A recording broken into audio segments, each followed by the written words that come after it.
this is Maui, who you can see right there is very anxious, and this is Max, as you can see. And Max, you stay out of Maui's kennel, who is a puppy in our puppy class, and he is all kinds of energetic. This is the roadmap to success. Now, this is very unusual for Maui. He does not let other people pet him, or sits next to them, or actually will let people be in the room without barking at them the whole time. I had to earn his trust doing a lot of the tricks that are in the video that's above this one. Yes, buddy. And so what we want to do is recreate that, and so have him help him practice being around people. I'll give you one for a sit. So that he can gain confidence by being exposed to people in a positive way, using all the little tips and tricks that I outlined in the video above. And the more that happens, eventually the people should be able to come over and start petting him and have him feel relaxed and comfortable. Now, it's important to understand that anything your dog is doing when you pet it is what you're amplifying and reinforcing. And so, sit, oops, sit, sit, sit.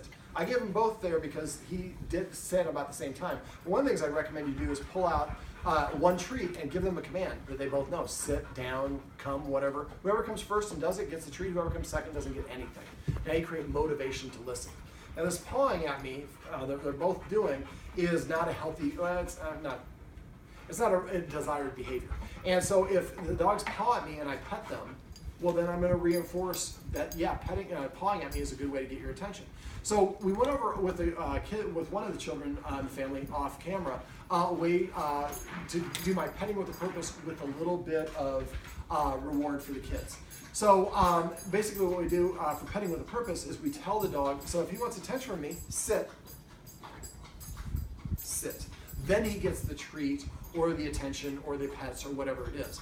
But even if you want to pet the dog, I still want you guys to refrain from petting and ask the dog to sit. If he doesn't sit, then don't pet him. Come. That's passive training. Passive training is waiting for the dog to offer you a desired behavior on their own. And once they offer the behavior, you, within 3 seconds, pet and reward them and mark it with the command word.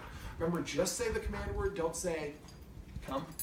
Don't say good come. Don't say the dog's name come. Just say the word come. Every time the dog does anything you want. So right there, Maui just sat, so the guardians could pet him and say the word sit. Sit.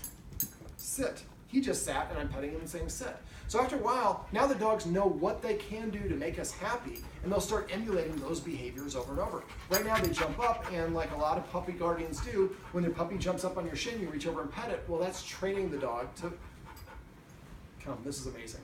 I'm just basking in my own skill set. But the great thing about it is you see, I mean, normally people come over, there's a guy that's come in a couple of times, and he's met him a whole bunch of times, and he still barks them each time. Now he's coming over to voluntarily, there's no barking, there's no treat there, he's just coming over his own volition. Come.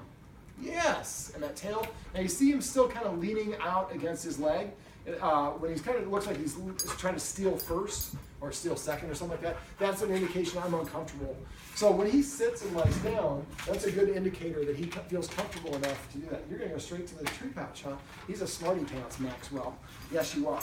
Okay, so petting with a purpose and passive training are two of the easiest things that you can do that will have the biggest impact on the dogs. Now, I recommend that the guardians have all the kids create a jar or something for each kid with their name on it, and each time the kid pets with a purpose or it makes the dog sit at the door or whatever it is, then we take an M&M and put it in that child's jar. And then at the end of the day, the kids all grab the jars, dump it on their plate, and they count up whoever had the most. Maybe whoever gets the most maybe gets a special reward, gets a special piece of cake, or doesn't have to do dishes or whatever it is. And then if the kid does something wrong, oh, I have to take this M&M away. Would you like to do something to earn this back? Oh, yes, sit. And then they come and say sit, and you put it back.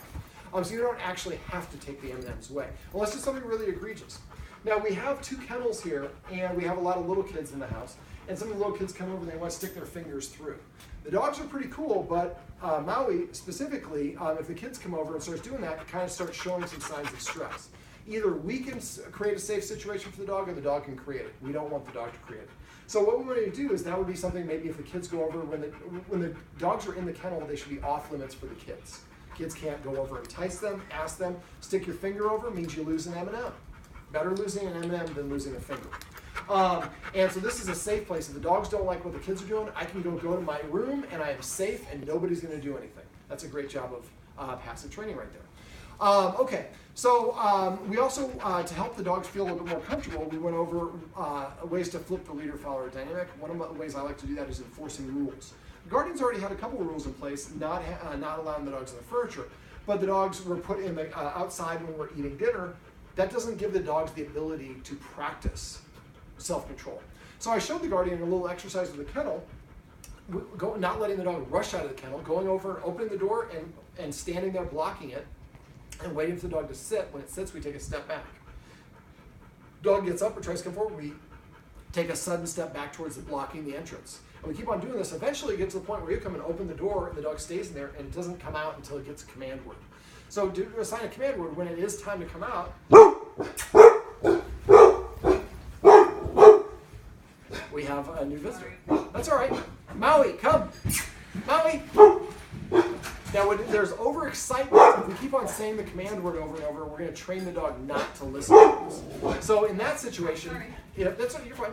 Yeah, Maxwell, Max, Maui, Maui, come. There you go, buddy. Yeah, let's hang out over here. Let's let the person come in safely. What was I just saying?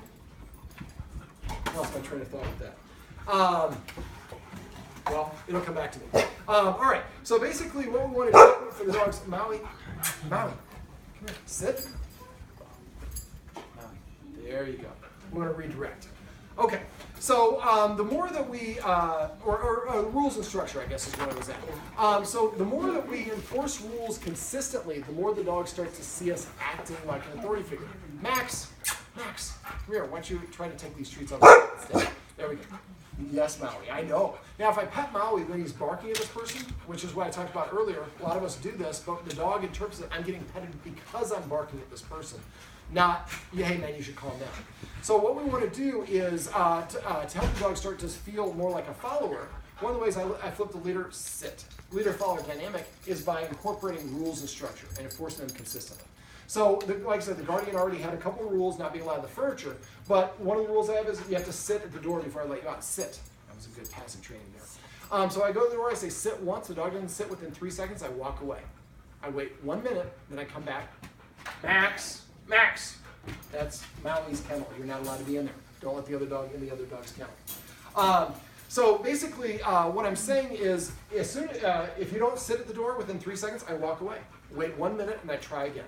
Next time, if the dog doesn't sit within 3 seconds, I walk away for 2 minutes, then for 4 minutes, then for 8 minutes. I keep doubling the length of time until eventually I go say sit, and the dog sits down.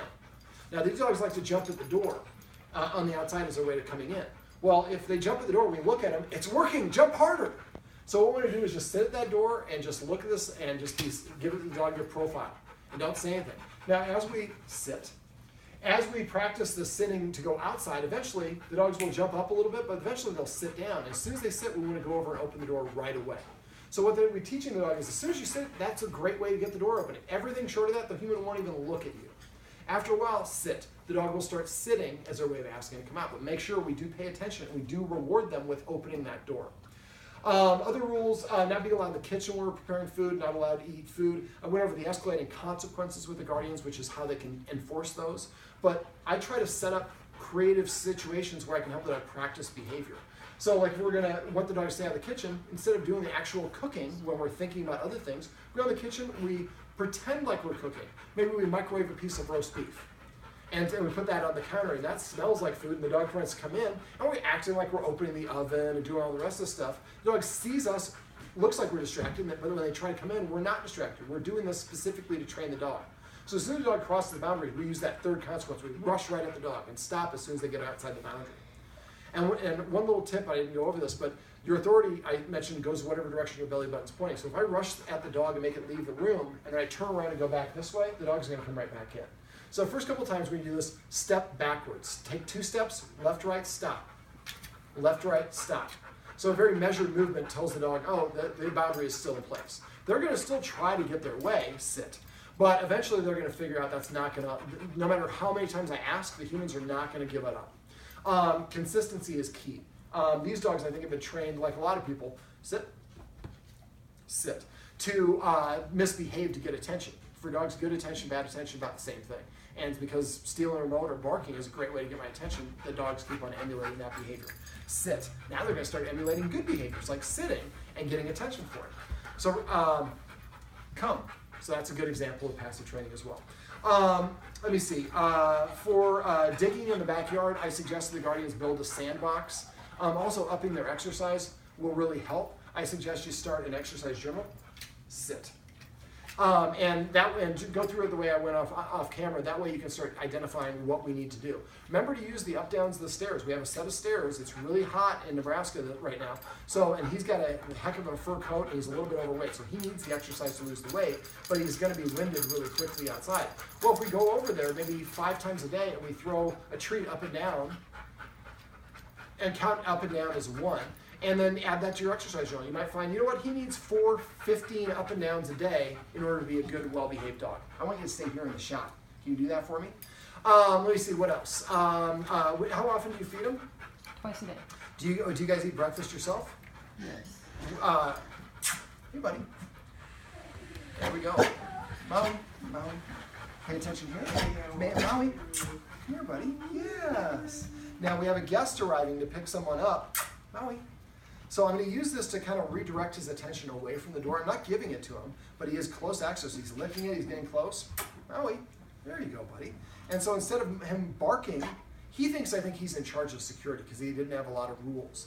And so the more that we enforce those rules that I talk about, the more the dog's going to start to see the humans are acting like a leader, so I don't have to do that for them.